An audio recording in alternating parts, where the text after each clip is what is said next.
Y vamos a leer versículos del 13 al 17. Acompáñame ahí con tu vista. Dice Marcos capítulo 2, versículo 13.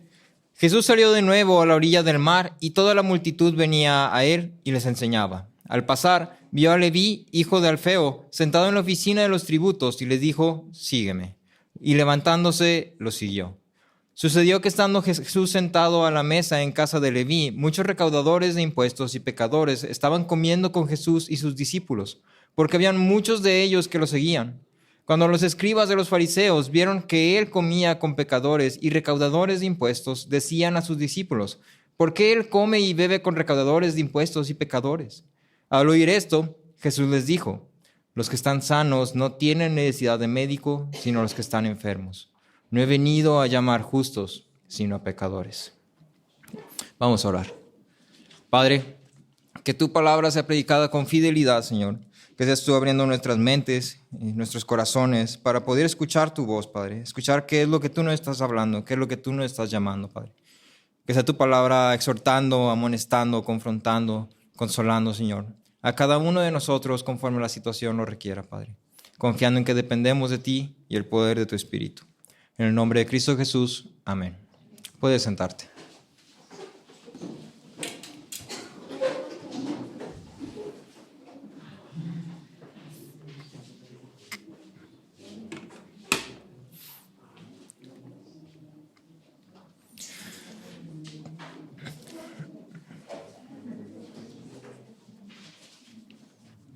En el capítulo 2 de Marcos empezamos con la historia del paralítico. No sé si recuerdas, ya llevamos algunos meses sin regresar a Marcos. Pero en el capítulo 2 de Marcos empieza con esta historia del paralítico. Y en esta historia lo que ocurre es que hay un hombre que está paralizado de todo su cuerpo.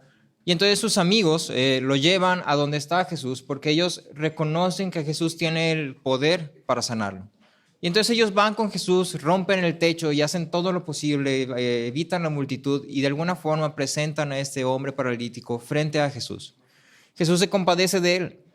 Jesús lo ve la situación. Jesús ve la fe de estos hombres, ve todo lo que hacen para poder llevar a este hombre paralítico enfrente de él. Pero lo que es impactante de esta escena es que las palabras de Jesús no es, por tu fe te voy a sanar. Y entonces ya puedes caminar, ya puedes levantarte. Sino que él dice algo que parece ser que no tiene nada que ver, porque él dice, tus pecados te son perdonados. Y entonces a lo que este primer relato en este evento de Marcos nos está diciendo es, bueno, es que Jesús conoce la necesidad más profunda de los corazones. Y él sabía que la necesidad más profunda de este hombre no era la de sanidad física. La parálisis no era el problema más grande que este hombre tenía.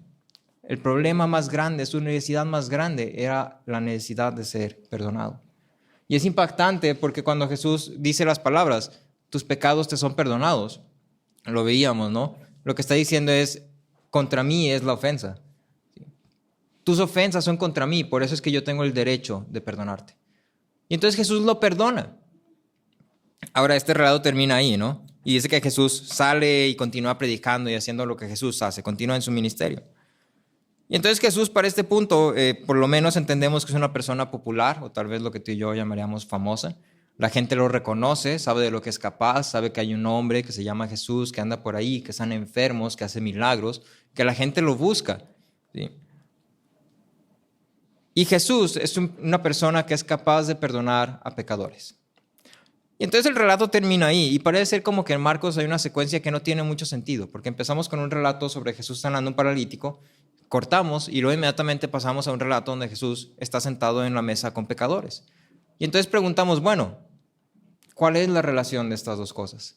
Y entonces yo quisiera que conectáramos esto, ¿no? La primera historia nos está diciendo de qué puede hacer Jesús. ¿Qué es lo que hace Jesús? Bueno, Jesús puede perdonar. Y esta segunda historia nos está contando quién. ¿A quién puede perdonar? ¿A quién viene a perdonar?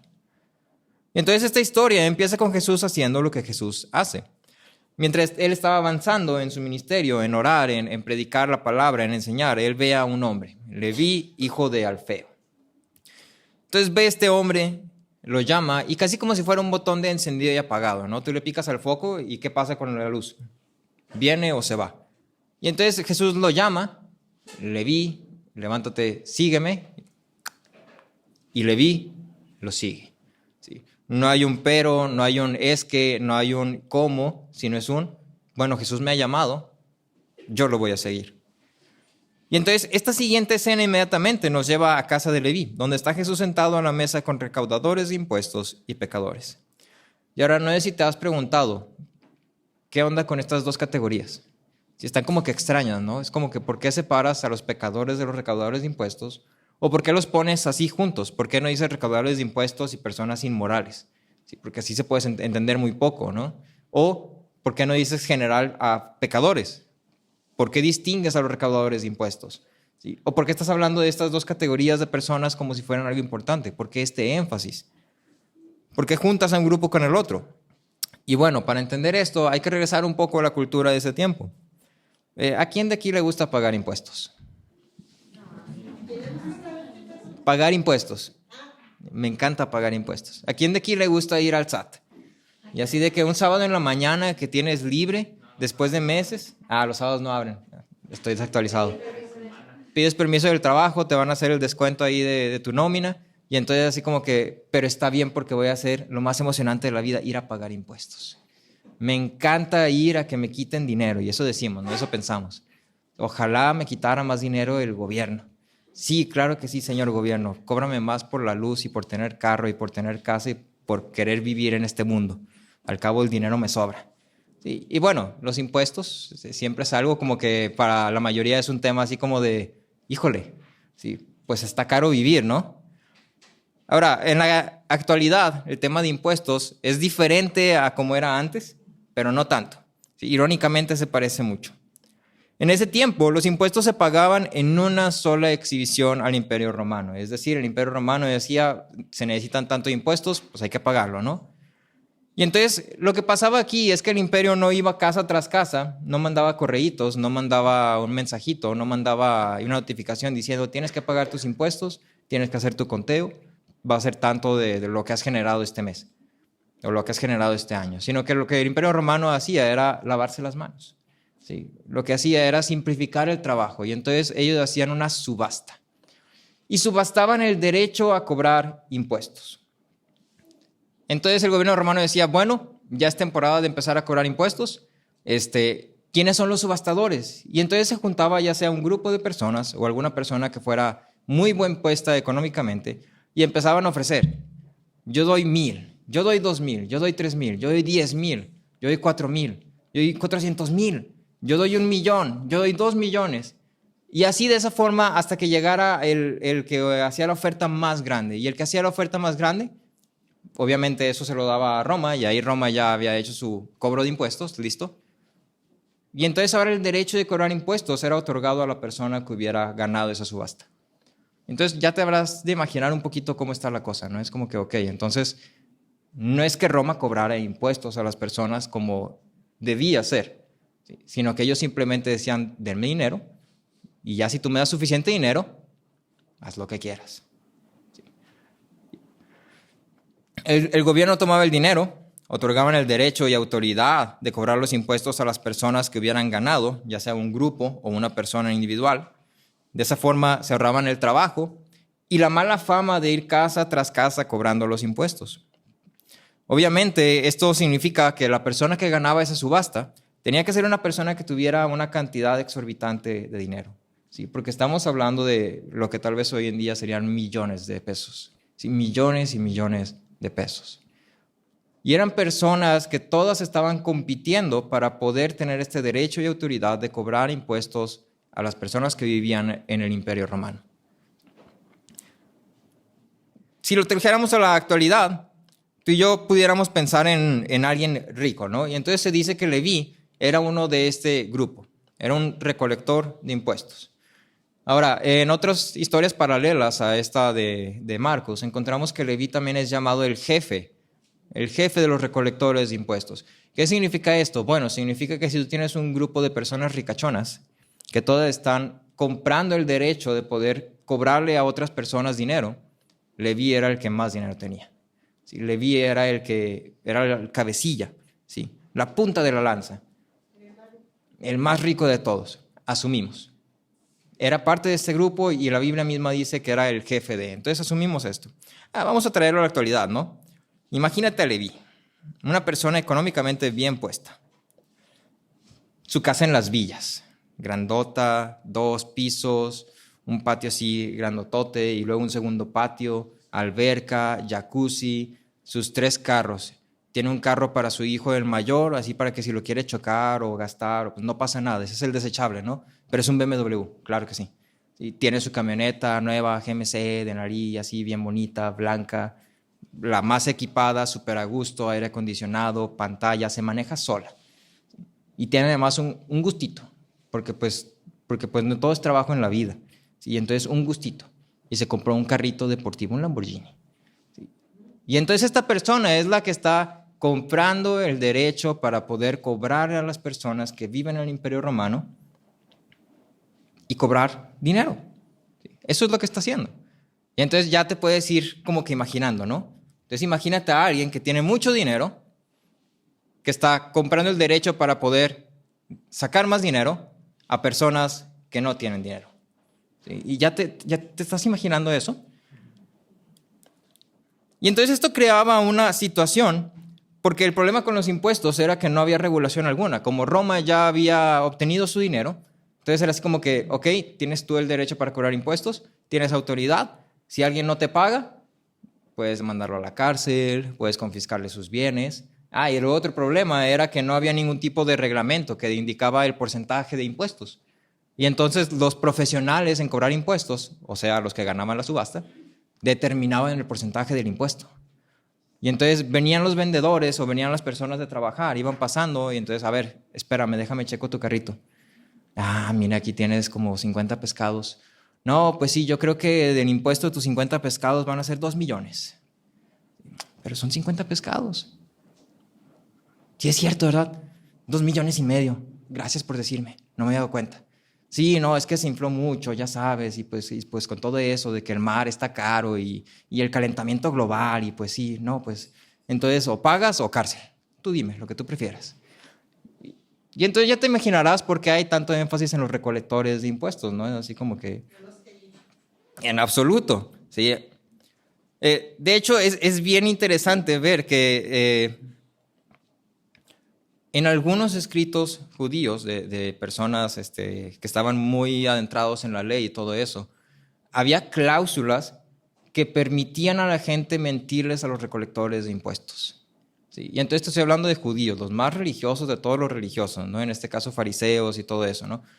Y había cláusulas que permitían a la gente mentirles a los recolectores de impuestos, porque sabían que su modus operandi era abusar, extorsionar, aprovecharse, engañar, mentir, confiscar, ¿sí? Explotar a la gente que no tenía el dinero. Y entonces date cuenta de lo terrible que era la reputación de un recolector de impuestos. ¿Sí? Así de terrible era la reputación de un recolector de impuestos. Era tan terrible al punto que los fariseos tenían que distinguirlos de los pecadores. Así de horrible era. Porque hay pecadores y luego están los recolectores de impuestos. Guácala. ¿Sí? No quiero que volteen a verme, no quiero estar con ellos, no quiero estar cerca de ellos, no quiero escucharlos, no quiero saber de ellos. Ojalá no existieran estas personas. ¿Sí? Ahora, añadido a esto, por su trabajo, tenían que relacionarse con los gentiles. Entonces, para los fariseos, además de ser personas poco éticas, también eran impuros, porque todos sabemos que los gentiles eran impuros, ¿sí? Por lo menos eso es lo que pensaban los fariseos. ¿Sí? Y lo agregado a esto todavía, eran odiados por los mismos del pueblo, que aunque eran de la misma nacionalidad, los odiaban simplemente por el hecho de que los consideraban unos vendidos. No, es que tú eres bien convenenciero. Eres bien lamebotas, ¿sí? Por eso estás como estás, por eso tienes tu carrazo y tu casita ahí bien grandota y tu alberca y todo eso. Si no eres un trabajador honesto como nosotros, no entiendes lo que es trabajar las 8 horas diarias, tú nomás, te cansas de cobrar y abusar de la gente, ¿no? Y entonces estoy diciendo esto y ya estamos pensando nosotros en, sí me ha pasado eso. Sí, se me ha tocado decir, pensar algo así de alguien, ¿no? Y entonces tienes a un grupo de personas que pueden aprovecharse de ti cobrando dinero deshonestamente, son intocables porque tienen la autoridad del gobierno, no necesitan más dinero porque ya tienen suficiente dinero, sirven a un gobierno al que no le importas y luego para terminar así hacen todo esto conscientemente. Ellos saben lo que están haciendo. Ellos saben cómo funciona esto. Ellos saben cuál es el beneficio que pueden obtener. Si ellos pagaran 10 millones de pesos para poder tener el derecho a cobrar impuestos, ¿cuánto dinero crees que quieran ganar? Por lo menos recuperar los 10 y un extra. ¿Sí? Si tú y yo estuviéramos en el tiempo de estos recolectores de impuestos, tú y yo seríamos de las personas que odiaríamos a estos hombres. ¿Sí? Los aborreceríamos. Probablemente los tendríamos en una pésima estima. Estaríamos llenos de enojo por la injusticia que ellos provocan, que cometen contra nosotros o contra nuestros familiares. No quisiéramos nada de tener que ver con ellos. Y bueno, resulta ser que Jesús estaba sentado con este grupo de personas. Jesús estaba en la mesa con este grupo de personas. Ahora, además de este grupo, también estaban los pecadores, que esta es otra categoría interesante. Porque sí, ciertamente eran pecadores en el sentido que tú y yo entendemos, personas que pecaban. Pero, además de eso, la realidad es que esta categoría era una categoría inventada por los mismos fariseos. Porque esta gente que ellos denominaban pecadores no eran nada más y nada menos que personas que dedicaban todo su tiempo a estar trabajando para poder obtener lo suficiente para subsistir. Y entonces al estar trabajando todo el día, no tenían tiempo para cumplir con las leyes que los fariseos consideraban necesarias. Si no tenían tiempo para ir a la sinagoga a orar, no tenían tiempo para ir a hacer las leyes orales, no tenían tiempo para hacer lo que los fariseos decían, es que si no lo haces, eres un pecador. Y entonces tenemos un grupo de personas odiadas, aborrecidas por todo el mundo, y un grupo de personas despreciadas, rechazadas, incapaces de hacer lo que se espera de ellas. Y bueno, resulta ser que Jesús estaba sentado a la mesa con estos pecadores. ¿Sí? Ahora, estar sentado a la mesa, a lo mejor tú y yo lo podemos asociar con, bueno, estaban comiendo, ¿qué tiene de malo, no? Si yo voy a una cafetería y me siento a la mesa con alguien, no quiere decir que tengo algo que ver con esa persona, simplemente quería sentarme a comer, no me gusta comer parado. Pero en ese tiempo, el sentarse a la mesa era uno de los actos más íntimos de relacionarse con otros. Era una forma de decir, yo tengo comunión con estas personas con las que estoy sentado. Tú no te sentabas con cualquiera. Tú no te sentabas con el que era pecador. Tú no te sentabas con el que era impuro. Tú no te sentabas con el que era odiado. Porque eso quiere decir que tú tenías comunión con ellos, que tú te relacionabas con ellos, que tú te identificabas con ellos. Y entonces aquí tenemos a Jesús, sentado en una mesa con recolectores de impuestos, personas odiadas, aborrecidas, despreciadas, y digamos, con buena razón, y con pecadores. Personas que tenían que trabajar para apenas poder sobrevivir. Cuando los escribas lo ven, le preguntan, Jesús, ¿por qué estás con estas personas? O sea, se te va a pegar lo que sea que se te pegue con estas personas y te sientas con ellas. Guácala. Cuidado, si no las toques. ¿Por qué pierdes el tiempo con estos casos perdidos?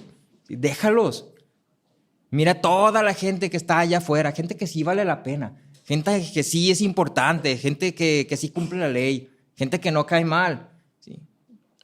Gente con la que sí deberías estar. ¿Qué estás haciendo con estos? ¿Por qué estás sentado ahí con ellos? Van a pensar mal de ti. ¿Por qué estás ahí?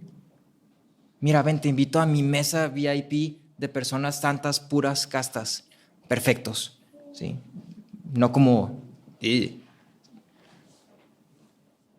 entonces Jesús simplemente responde, los que están sanos no tienen necesidad de un médico.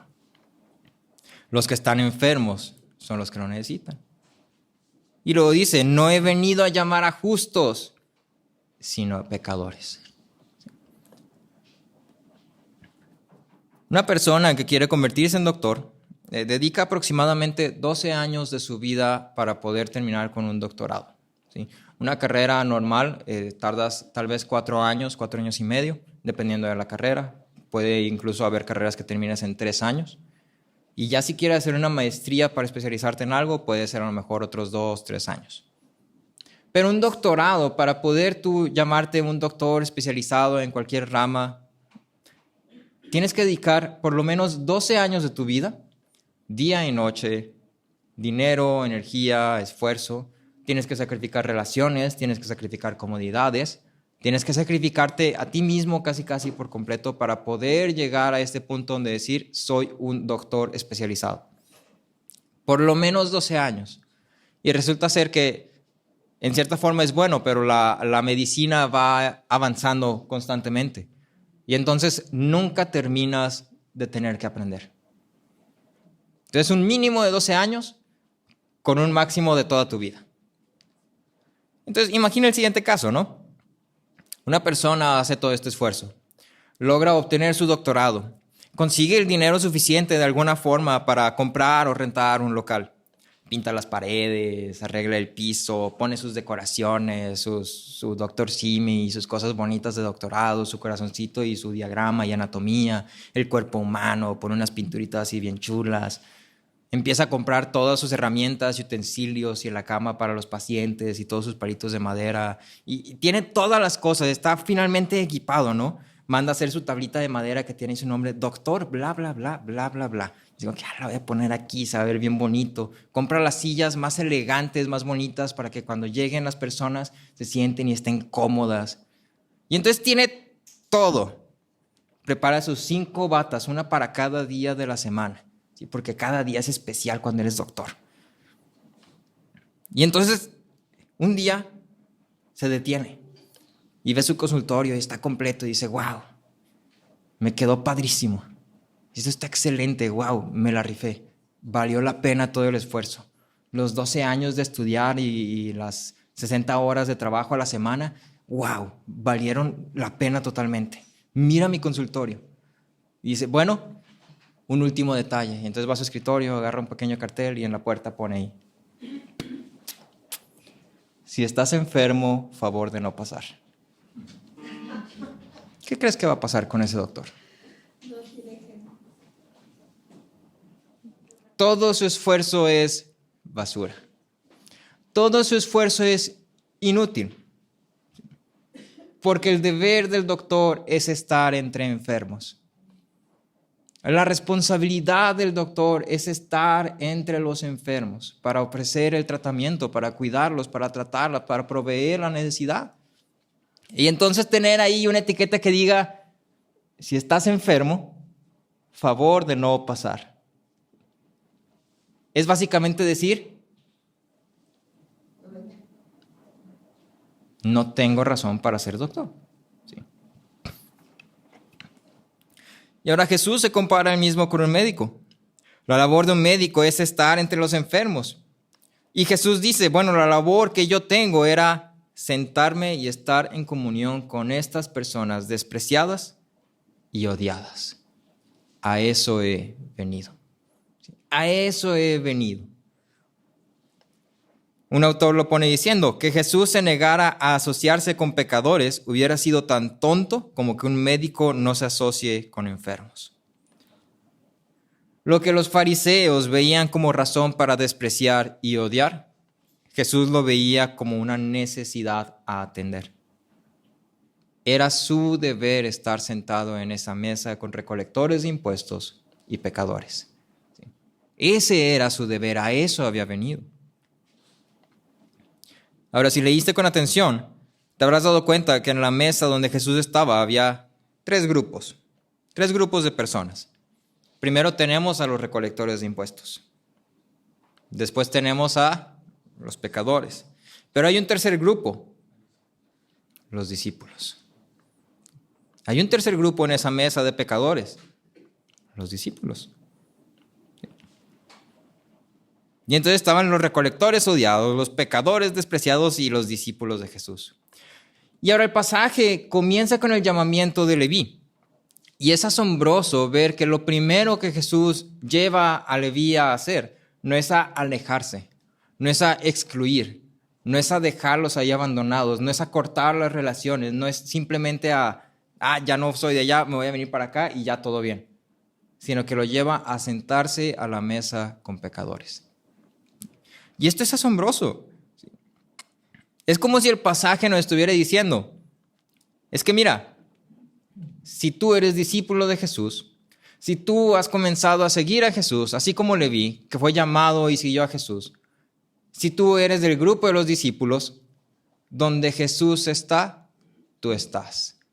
Y si Jesús está sentado en la mesa de los pecadores, teniendo comunión con ellos, ¿dónde deberías estar tú?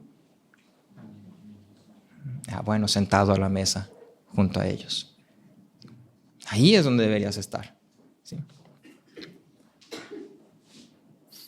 Y entonces es aquí donde deberíamos preguntarnos en este pasaje, bueno, ¿quiénes somos? Porque pudiera ser como los fariseos. Pudiera ser una persona que evita a los que no le caen bien, que evita a los pecadores, que evita, es que no son cristianos. O es que sí son cristianos, pero de los malos. Son de esos que llamamos cristianoides. O sea, sí dicen que son cristianos, pero hacen esto cuando viven y hacen aquello y dicen groserías y esto y aquello. Y pues eso no es ser cristiano. Y eso está mal. Sí, no, es que... ¿Y yo qué relación voy a tener con ellos? ¿Por qué me junto con ellos? Se me va a pegar lo que sea que se pegue cuando te juntas con esas personas. Entonces mejor las evito. Las dejo. Les saco la vuelta. Las ignoro. Corto relaciones. No existen en mi mundo. No están en mi radar. ¿Y por qué estaría ahí cuando puedo estar aquí con mi grupo de amigos cristianos creyentes de la iglesia de sana doctrina que acabo de encontrar? Y wow, esto sí es iglesia. Y mira, no como... pero Jesús, ¿dónde estaba sentado? Con los pecadores. Y a lo mejor dices, no, yo no soy fariseo, no, yo nunca voy a poner un estándar. Nunca, jamás. Sean todos bienvenidos aquí a mi vida con los brazos abiertos y todos vengan aquí. Yo los acepto a todos y yo los voy a amar a todos por igual. Ok, pero piensa en la persona que está en la iglesia, que ha venido una que otra vez o viene seguido y que piensas constantemente, híjole, es que cuando no viene como que la reunión fluye mejor. Es que como que cuando la persona no viene, no sé, me siento más a gusto. Como que la convivencia está más chida. Híjole, es que mejor que no venga. Sí, mejor que no venga, como que está más padriuris que no venga la persona y estamos todos así, los que sí somos chidos, ¿sí? Los buenos, ¿sí? Es que se siente bien raro, como que quiere nomás y meterse con nuestro grupito y pues nuestro grupito, no está chido. Es que hay muchas iglesias, porque llega a esta, o sea, le puedo recomendar otra que le queda más cerquita de su casa, ¿sí? Para que no gaste gasolina, o pues para que nada más agarre un camión de ruta y ya, llega rápido. Imagínate eso, ¿no? Digo, o piensa en la persona que sabes de las cosas que ha hecho, que realmente hace que te arda la sangre. ¿Sí? Que piensas en la persona y dices, es que no sé cómo alguien puede ser así. Así que ¿cómo se le ocurre? ¿Cómo una persona puede hacer esto? ¿Qué le pasa? Y lo anda diciendo que es cristiano. No, voy a ir a la iglesia y me voy a portar bien y voy a ser amable con todos, menos con esa persona. Porque esa persona no es cristiano. Esta persona no debe estar en la iglesia. Y entonces en mi iglesia, tú no eres de la iglesia. No sé quién eres, no me hables. O piensa en la persona que dicen ser creyentes, pero su vida no es como tú crees que debería de ser y entonces se vuelven intolerables. No sé, es que sí soy creyente y así, pero pues es que... Pues ¿qué tiene de malo que pase mis días yendo a lugares que tal vez no debería o que haga las cosas así como muy liberalmente o que no le dé una segunda opinión a las cosas o que sea soberbio o algo así? Pues ¿qué tiene de malo? Es que errar es de humanos. Sí, errar es de humanos. ¿Qué tiene de malo? O piensa en la persona de la que dices, es que siempre que está esa persona algo sale mal. Como que su existencia hace que algo se rompa. ¿Sí? Y entonces siempre que la persona está... algo sale mal, algo se rompe. ¿Sí? O piensa en la persona que no quieres que entre a tu casa ni que agarre tus cosas. Piensa en la persona que activamente evitas con excusas válidas. es que estoy bien ocupado con mi estudio de teología que requiere de todas las horas de mis días. ¿Sí? Entonces no puedo ver a esa persona porque estoy muy ocupado en cosas santas. Y es que cuando me desocupo de hacer mi estudio de teología profunda, empiezo mi devocional diario. Y entonces no, pues no puedo. Es que empecé un reto de leer la Biblia en 2 días. No más que la vez pasada pues no pude y entonces lo volví a empezar. Voy bien, ¿sí? Pero mañana no puedo porque como ayer no leí, mañana tengo que leer la Biblia completa. ¿Sí? Y entonces empiezas a poner excusas y excusas y excusas y excusas y evitar. No estoy evitándolo, es que no he tenido tiempo porque casualmente, justamente ahora, decidí visitar a toda la iglesia, empezando por los que me caen bien, que diga, por los que tengo más afinidad, para más edificación. ¿Sí? No es preferencia, no es preferencia ni nada. O piensa en los casos perdidos. Piensa en los que tú dices, es un caso perdido, ni para qué invierto mi tiempo en esa persona. Piensa en las personas que son terribles. Piensa en las personas que son borrachos. Piensa en las personas que son tal vez groseras. Piensa en las personas que es que ya le he dicho lo mismo una y otra y otra y otra y otra vez y sigue sin cambiar, sigue sin escuchar, sigue sin hacerme caso y ya fui con la Biblia y ya le dije y tuvimos un discipulado y ya lloramos juntos y ya le dije que tiene que ponerse las pilas y que dependa de Cristo, pero es que no quiere depender de Cristo y ahí está otra vez. Y luego le va mal y ahí me llega la llamada. Oye, otra vez me fue mal. Ya estoy harto. O piensa es que es una chismosa. No le quiero hablar porque va a andar contando todo lo que le diga. Es que es bien soberbia. No se puede hablar con ella. Siempre tiene que tener la razón o se enoja. O piensa en el clásico, es que lo tengo que tratar con pincitas. Así como que cualquier cosita que le digas y se siente. Eso que no, pues mejor ya no me relaciono con él. Es que, ¿por qué habría de estar con pecadores y recolectores de impuestos cuando mejor puedo estar con mi grupo de amigos que sí son cristianos, por lo menos en mi opinión? Porque si somos discípulos, entonces si Jesús, a quien seguimos, llamó a un hombre como Leví, un recolector de impuestos, que era terrible, que era extorsionador, que abusaba, que no necesitaba y aún así se aprovechaba de las personas que no tenían, para sentarse a la mesa con él, ¿no deberíamos también nosotros? ¿No deberíamos buscar a las personas que son malas? ¿No deberíamos tener comunión como Jesús lo hizo con aquellos que el mundo desprecia y rechaza? Y escucha esto, ¿qué clase de iglesia somos si no tenemos lugar para los pecadores? ¿Qué clase de iglesia somos si no hay lugar para pecadores?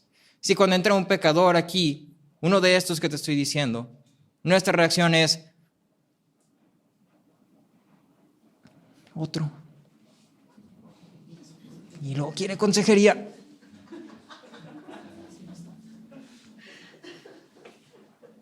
Y luego viene con una doctrina diferente a la mía. No, Dios, llévate al otro lado. Haz un milagro. Haz un milagro, Dios. ¿Sí? Y así estamos.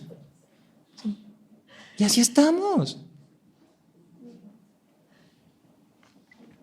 Lo más importante que deberíamos entender de esto es que la iglesia ya está llena de recolectores de impuestos y de pecadores. ¿Sí? Y yo soy uno de ellos. Y tú que estás sentado eres uno de ellos. Uno más no hace la diferencia. Hay una idea al centro de todo esto. Los fariseos preguntan, ¿por qué comes con estas personas? Y Jesús afirma, no he venido a llamar a justos sino a pecadores. Cuando Jesús habla de pecadores, ¿a cuál de los 3 grupos se refiere? ¿A los pecadores, los recolectores o los discípulos? A los 3. A los 3, Mishrek, a los 3. ¿Sí?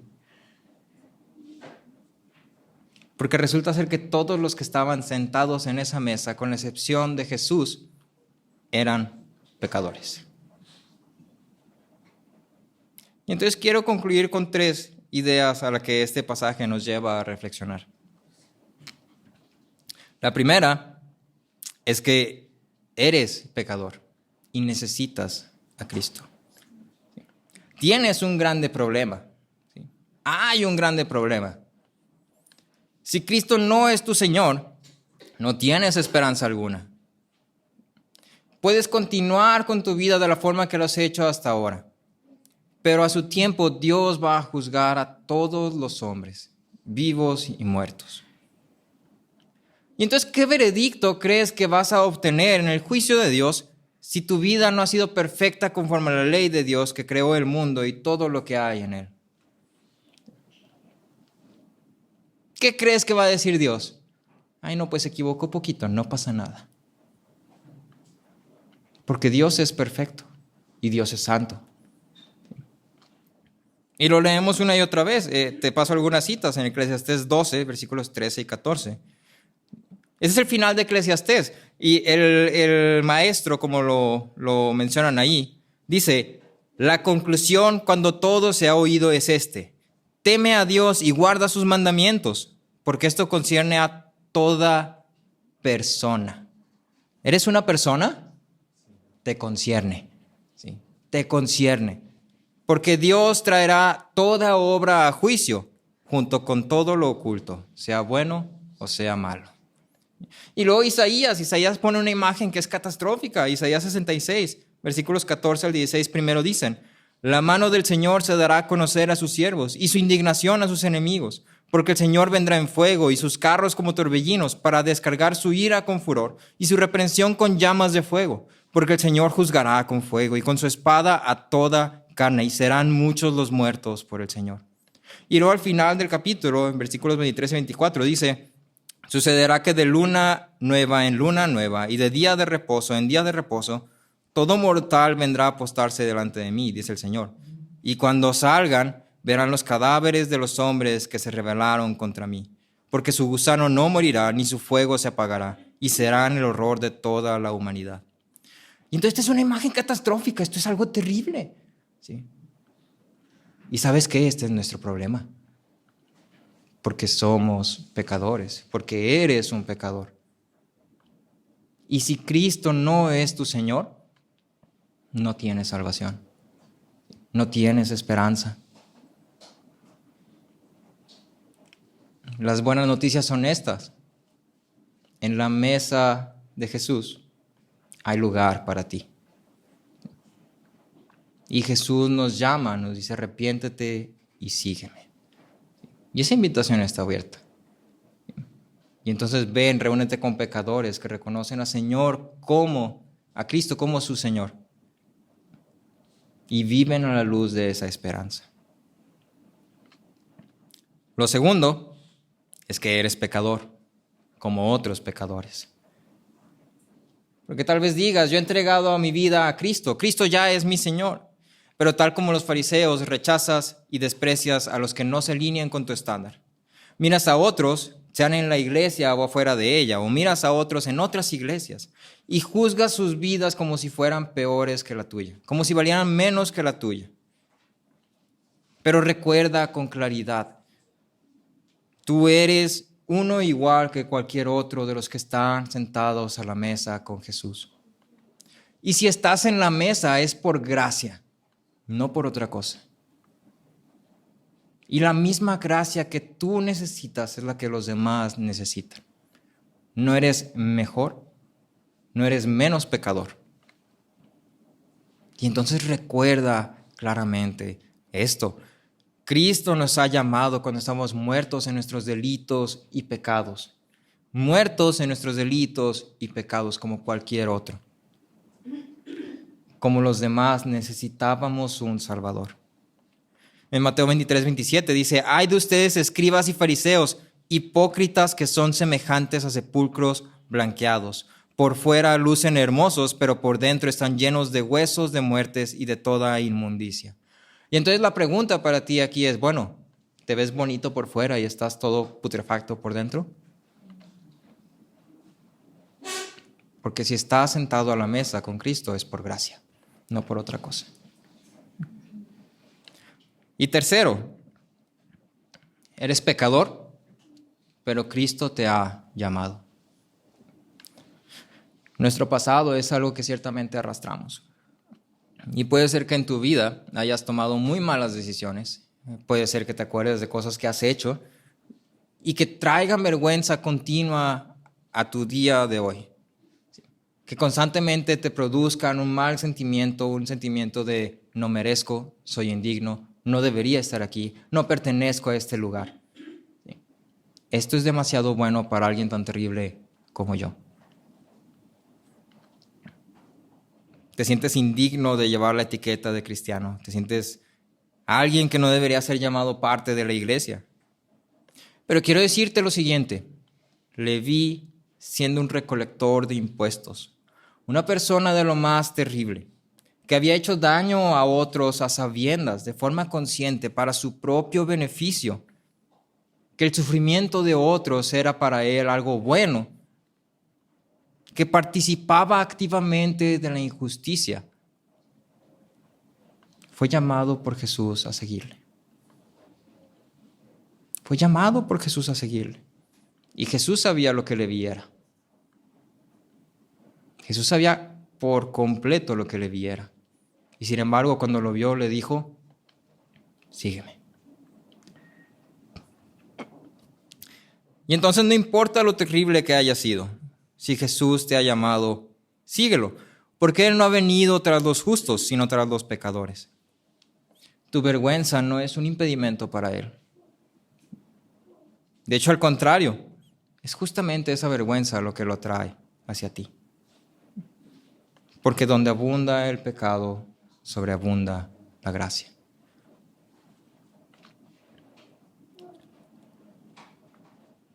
Lo decimos una y otra vez todos los domingos, pero no sé si realmente le has puesto atención. Cada domingo iniciamos con esto. Decimos a todos los que están cansados y necesitan descanso, a todos los que lloran y anhelan consuelo, a todos los que fallan y desean fortaleza, a todos los que pecan y necesitan un Salvador. ¿Eres uno de estos? Porque yo estoy seguro que yo sí lo soy. Estoy cansado, fallo, peco. Tal vez no salen lágrimas de mi rostro, pero ciertamente siento una tristeza profunda por cómo están las cosas, por cómo está mi vida, porque las cosas no son como deberían de ser. Y bueno, lo que decimos es esto, esta iglesia abre de par en par sus puertas, es decir, no te estoy abriendo un poquito para que apenas entres, sino que estoy abriendo por completo. Hay un acceso completo y total para ti, pecador, para que entres a esta iglesia llena de personas que fallan, que lloran, que están cansadas, que están sufriendo, que pecan. Porque en la mesa de Jesús hay lugar para un pecador más. Hay lugar. Es una mesa de pecadores de la cual tú y yo formamos parte. Si eres un pecador, Cristo es para ti. Acompáñame a orar. Padre, te damos las gracias porque eres bueno, porque nos has dado a Cristo, Señor, y a través de Él nos has dado esperanza, nos has provisto de salvación que no teníamos, Padre. Porque estando muertos en nuestros delitos y pecados, nos has visto, nos has amado, Señor, y has determinado el salvarnos. Porque has dado a tu Hijo y ahora por medio de Él tenemos un lugar a la mesa, Señor. Hoy estamos sentados en la mesa de los pecadores, reconociendo nuestra dependencia de Cristo, reconociendo que solo es por Él, esperando que cumplas tus promesas, Señor. Pero sabemos que cuando Cristo regrese, estaremos sentados a la mesa con Cristo, una mesa llena de gloria y de gozo y de regocijo y de júbilo, Señor, donde ya no seremos pecadores, sino que seremos perfectos en Cristo, estaremos completos en Él, donde ya no habrá pecado, no habrá maldad, no habrá sufrimiento, no habrá enfermedad, no habrá violencia, no habrá injusticia, sino que tu bondad y tu amor será la luz que nos ilumine, Señor. Trae arrepentimiento a nuestros corazones. Si hemos fallado en amar a nuestros prójimos, si hemos fallado en amar a aquellos que, así como nosotros, necesitan de ti. y ayúdanos a poner nuestra confianza en ti, reconociendo que nuestras obras, nuestro pasado y nuestra vergüenza no es un impedimento para ti, Señor. Te lo pedimos en el nombre de Cristo Jesús. Amén.